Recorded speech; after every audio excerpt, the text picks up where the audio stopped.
जय जगन्नाथ दर्शक बंधु मु वर्तमान कंटिलोर नीलमाधव पीठरे अच्छी जहाँ को जगन्नाथ संस्कृतिर आदिपीठ बोली किछि गवेषक कहती एने दुई मत थिले आमे मूल पीठ बोली भाविबारे कोनोसी द्विधा करबा अनुचित किंतु दर्शक बंधु आपण जानिबा को निश्चित आग्रही थिबे जे नीलमाधव वास्तव में अर्थ कौन। नीलमाधव तीनोटी शब्दर सम्मिश्रित शब्द नील माँ आउ धव।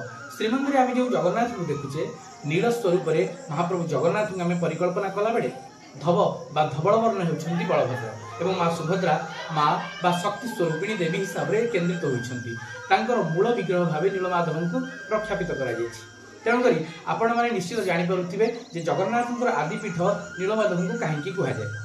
दर्शक बंधु आउ गोटे कथा जाणी रखु जे आम जगन्नाथ संस्कृति में आम उत्कलीय वैष्णव चिंतार जोड़े मह विषय वर्णना कराई गोटे हूँ नीलमह आ गोटे गौरमह।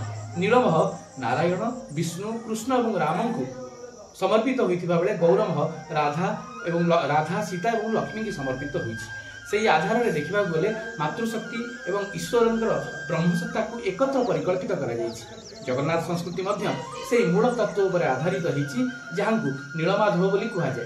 नीलमाधव प्रथमे गोटे विग्रह थे जहाँ भितर नील माँ और धव को आम दर्शन करते अर्थात संकर्षण भुवनेश्वरी एवं नारायण को आम दर्शन करते परवर्ती समय से विभक्त होती आम कहीपर और जगन्नाथ संस्कृति में नीलमाधव अलग होगापर जगन्नाथ बलभद्र सुभद्रा और सुदर्शन को उपासना आम जगन्नाथ आम उत्कल संस्कृति में बहुमात्रा प्रचारित और प्रसारित हो।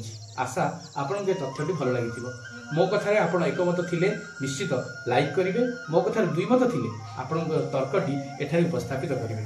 धन्यवाद। जय जगन्नाथ।